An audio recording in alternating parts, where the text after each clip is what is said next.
Hello friends, इस video में आप सभी का स्वागत है। आज की इस वीडियो में हम अमेरिका में साम्राज्यवाद के बारे में जानेंगे। प्रश्न निबंध भी आए या फिर इसके बारे में चर्चा करने की बात है, किसी भी तरीके से प्रश्न पूछे आपसे अमेरिका में साम्राज्यवाद के बारे में, तो ध्यान रखेंगे आपको यही चीज़ें आपको लिखनी है। सबसे पहले परिचय में साम्राज्यवाद का तात्पर्य उस नीति से है जिसमें कोई शक्तिशाली राष्ट्र अपने आर्थिक, राजनीतिक और सैन्य हितों की पूर्ति के लिए अन्य देशों या क्षेत्रों पर नियंत्रण स्थापित करता है। अमेरिका का साम्राज्यवाद 19वीं शताब्दी के उत्तरार्ध से लेकर 20वीं शताब्दी तक सक्रिय रूप से दिखाई देता है।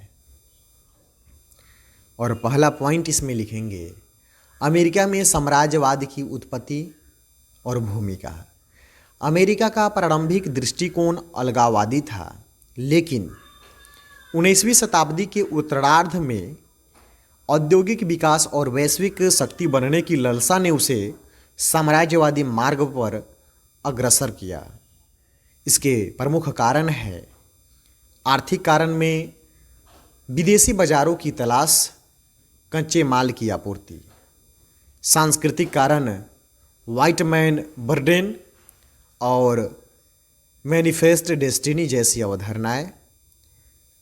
राजनीतिक या सैन्य कारण राजनीतिक सैन्य अड्डे, नौसेना का विस्तार। दूसरा पॉइंट, प्रमुख साम्राज्यवादी घटनाएं और उदाहरण में पहला, हवाई का अधिग्रहण 1898। अमेरिका ने हवाई द्वीपों को अपने नियंत्रण में ले लिया ताकि प्रशांत महासागर में व्यापार और सैन्य स्थिति को मजबूत किया जा सके। दूसरा, स्पेन अमेरिका युद्ध, ये भी 1898 में। क्यूबा में स्पेनिश शासन के खिलाफ विद्रोह के दौरान अमेरिका ने हस्तक्षेप किया और स्पेन से युद्ध लड़ा।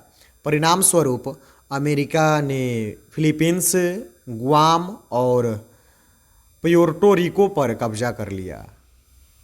फिलीपींस पर अधिग्रहण, स्पेन से जीत के बाद अमेरिका ने फिलीपींस पर कब्जा कर लिया, जिससे स्वतंत्रता प्राप्त करने में कई दशक लगे। यहाँ अमेरिकी सैन्य और राजनीतिक प्रभुत्व लंबे समय तक रहा। और चौथा, पनामा नहर का निर्माण। पनामा नहर अमेरिका के साम्राज्यवादी दृष्टिकोण का प्रतीक थी। इससे अमेरिका ने दो महासागरों के बीच नियंत्रण प्राप्त किया और अपनी नौसेना को वैश्विक स्तर पर प्रभावी बनाया।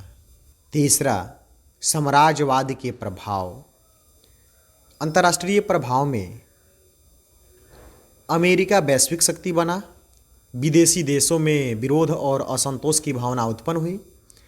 घरेलू प्रभाव में अमेरिका में साम्राज्यवाद के समर्थन और विरोध में दो धाराएं बनी। समर्थक राष्ट्रीय गौरव, वैश्विक प्रभुत्व, विरोधी मानवाधिकार हनन, लोकतांत्रिक सिद्धांतों का उल्लंघन। चौथा, आधुनिक अमेरिकी साम्राज्यवाद। यद्यपि अब अमेरिका औपचारिक उपनिवेश नहीं बनाता, लेकिन आर्थिक, सांस्कृतिक और सैन्य प्रभाव के माध्यम से वह आज भी साम्राज्यवादी रणनीति अपनाता है, जैसे नौ साम्राज्यवाद कहा जाता है, जिसे नौ साम्राज्यवाद कहा जाता है। इसमें विदेशी सरकारों में हस्तक्षेप, वैश्विक व्यापार में प्रभुत्व, सैन्य अड्डों की उपस्थिति शामिल है। और निष्कर्ष में अमेरिका का साम्राज्यवाद इतिहास में उनकी शक्ति, विस्तार और प्रभाव की कहानी है, जो आज भी विभिन्न रूपों में जारी है। इसने न केवल वैश्विक राजनीति को आकार दिया, बल्कि लोकतंत्र और स्वतंत्रता के सिद्धांत को भी चुनौती दी। इस वीडियो को लाइक कीजिएगा और इस चैनल को ज़रूर सब्सक्राइब कीजिएगा। जय हिंद।